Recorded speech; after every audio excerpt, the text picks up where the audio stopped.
I don't support PETA. I don't like PETA. And guess what? Now I'm never going to be sponsored by PETA. Oh, well. God damn, I've just shot so many sponsorships right in the foot before they even come and talk to me. Oh, well. At least I get to keep my integrity. PETA sounds like a parody of what animal rights... Oh, yeah! They honestly, they're like an absolute joke. What did they made fun of one of the characters in, like, Uma Musume Pretty Derby not too long ago. And they got, like, absolute massive backlash over that. Like, in a good. Keep effing around and finding out.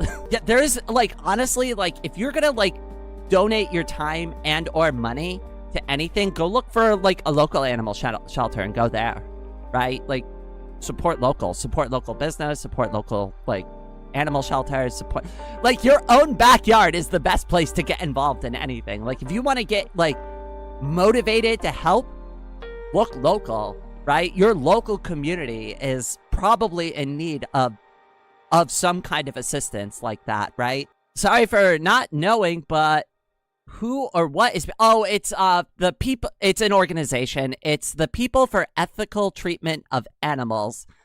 They released a bunch of crabs in the water, and they instantly... That doesn't shock me that they didn't do any of their research. They're just like, go be free! Go be free! Go back and embrace your nature! Except, like, animals that are raised in domesticated settings have no idea how to survive in the wild, right? It's like, huh. They didn't get those, like... you know, do or die life skills that they needed at a very young age. No, it's even dumber. They put him in the wrong... Oh, God.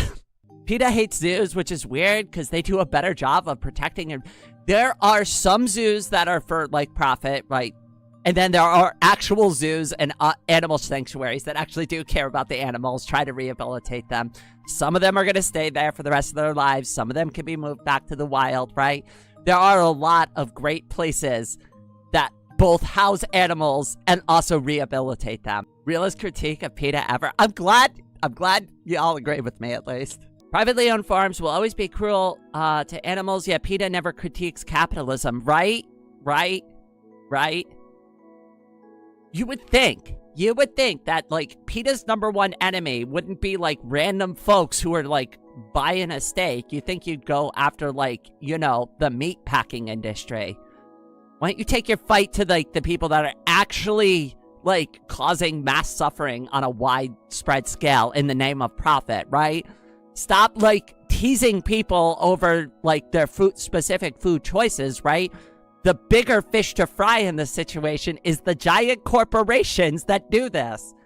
And it's the same with, like, the recycling industry, too, right? They always put it on us, on the individual, right? But then you go and you look at these corporations, these big, fat, like, cat corporations, and they're the ones who create more waste and more destructive, like, byproducts from whatever they're producing. And then they go, yeah, but consumer, you go ahead and recycle that, right? Like, all this plastic that we're using, yep, it's totally on you. You gotta do your part. Remember, you all gotta do your part, except we don't have to do our part because we sold it to you, so now it's your problem. Now it's your plastic waste to deal with, right? They just offloaded it onto the backs of the consumer, and then they, like, got, like, a fancy marketing campaign, and they were like, yeah, everybody recycle, and recycling is good. But we need them to do it on, like, the industrial scale. I wish more people would realize stuff like that. I don't know if it's, like, common knowledge or not, but, like, yeah. Hell yeah, your voice rocks. Fight someone your own size. Exactly, right? We always get picked on. We always get picked on as, like, the you know, especially in our community, you know, being part of the LGBTQ community, right? We always get picked on. But I'm talking about, like, regular folks, like, middle class and below. We get the brunt for everything. And when they can't blame us all in one, like, broad brush, then they individualize us, and then they try to pit, like, everybody against each other. That's how they keep you busy, right? Like, for the... I'll give a couple of examples just using the ones we already did, right? Like with the recycling thing, right? They want you to fight with your neighbor who doesn't like doing recycling, right? Even though they're not really part of the problem. One person not doing their recycling isn't going to end the earth tomorrow. But the giant corporations just dumping everything straight into the ocean and just freely littering and getting away with burning as much fuel and gas as they want. We don't see that as the bigger issue. I mean, did anybody not pay attention during the pandemic when we shut down most of manufacturing? And guess what? Like, once all the humans had to go back inside, nature, like, instantly started taking back over again. Our air quality got instantly better. Animals started coming back out from the woods, right? That's great. We just need to take it down a few notches. We can still survive. I mean, I grew up with this crap. Like, I know they're doing it to Gen Z and, like, Gen Alpha now, right?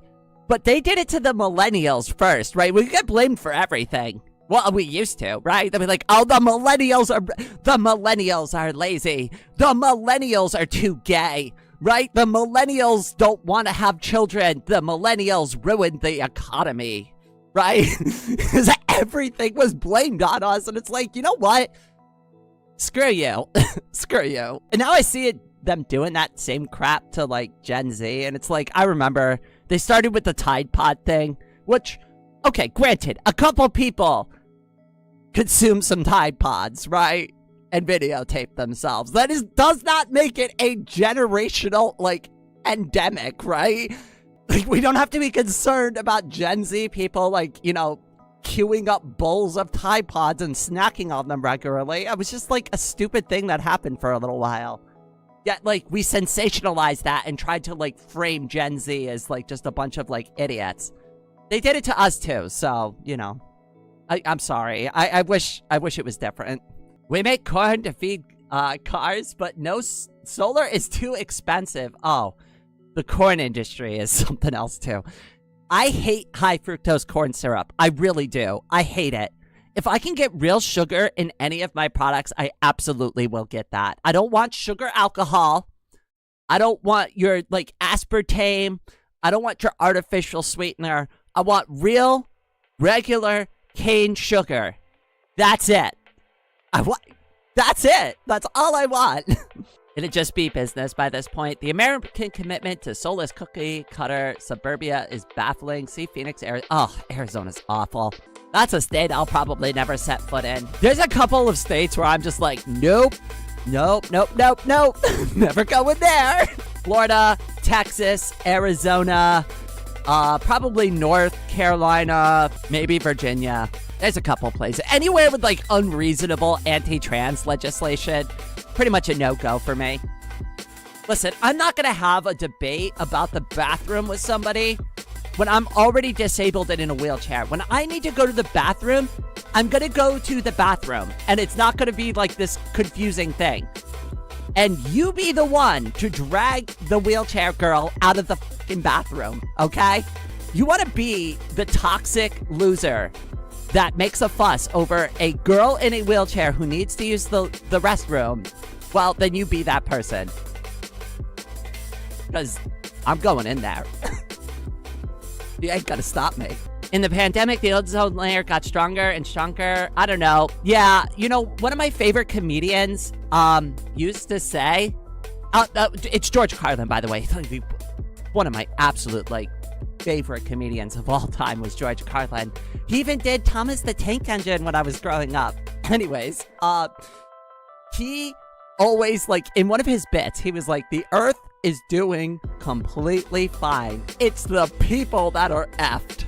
The people are screwed on this planet. But hey, the planet's gonna be humming along just fine. Probably gonna be humming along for billions of years after we're all gone, right? So it's like, the whole thing was like, we gotta save the planet. It's like, we really just need to save the people, right? We're the ones in danger here, not the actual planet. I'm sure the planet would be fine if it was just like Venus, right? Like, the planet doesn't care what environment it has. It's a floating ball of rock through space.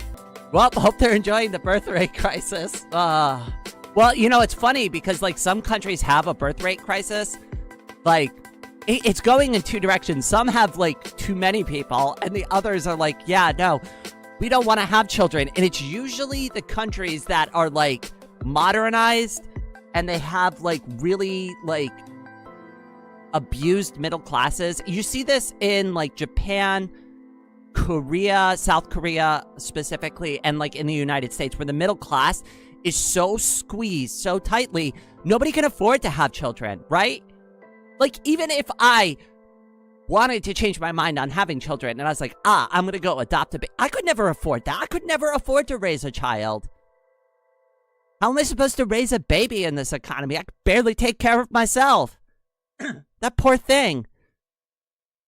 That poor thing, right? Like, and they deserve a mother who can take care of them properly, which would not be me because I don't have the finances or the resources to do it. And it's because our economy sucks and all of our money goes to the upper 1%. Gen Z destroys the alcohol industry, definitely not alienating Canada and it being way too expensive for the poor. Honestly, good. Good. I support that. Y'all should drink less. And I'm really glad to see that a lot of Gen Z and Gen Alpha are just like, yeah, no, we're never going to drink. We're not interested in drinking. Good. Good. I grew up with way too much alcohol in the culture. And, like, I spent way too much time, like, in my youth doing, like, the whole, like, party scene and drink. And it's just, like, nothing good came out of it, right? Like, if you think about, like, most nights of drinking, what good ever comes out of a night of drinking? You might have some good times, right? But are you even going to remember anything? Depends on how wasted you got.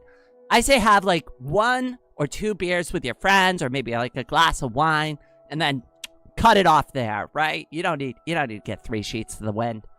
I think a lot does need to change, but, like, the middle class, unfortunately, is just kind of all getting lumped in with, like, just basically 2 classes at this point, right? You're either in the big club of rich people or you're everybody else. And unfortunately, everybody, I hate to break the news to you, we're everyone else, right? We are not part of the big club. And I hate to break this news to you, we're never gonna be. Even if you got rich tomorrow, do you think these people are gonna let you in? They're like, oh, welcome to the Millionaires Club, right? Oh, you've got some really novel ideas. You've unlocked the secret key, and now we're here to listen to you and support your ideas. It doesn't work that way. It doesn't work that way. I hate the whole world, not gonna lie. Here's what I have to say about this, right? I get that things are bad now. But one thing that I do try to encourage everybody to, like, keep an open mind towards is that nothing stays bad forever, right? Don't undersell the importance of meeting up together and having these conversations with each other, because a lot of people are like, oh, but we're just talking about the problems. That's how, like, thoughts get formed. This is how people get inspired, right? The last thing the upper 1% want us doing is getting around the kitchen table and talking about how badly we're getting effed by them. And that's exactly what we do when we bring these things up, right? And we have these conversations and we throw these topics out there. The more people that are in the know about how bad the situation is, the more people are going to wake up to it and go, yeah, you know what? Actually, why is it that way? Because most people are just kind of fine with, like, their, like, the way things are, because they don't know it could be any different. They've just accepted. They've drank the Kool-Aid already, and they just go, well, that's life. That's America. That's the American dream, right? You got to do it. Except you kind of don't. We could do it differently. We could do it better, and we could do it more fairly. We really need strong anti-gambling laws. Yeah, I'm shocked that we've just allowed all of this, like, gambling, like, crap. Like, you're never gonna see me support gambling, right? Oh my god, the gambling explosion was insane. They went from illegal to being, like, 50% of sports. I know. And, like, now everything, too, is, like, some sort of financial instrument and asset, right? So, like, they're trying to, like, get away from the term gambling. And they're like, it's a predictive market. It's not a predictive market. It's gambling, right?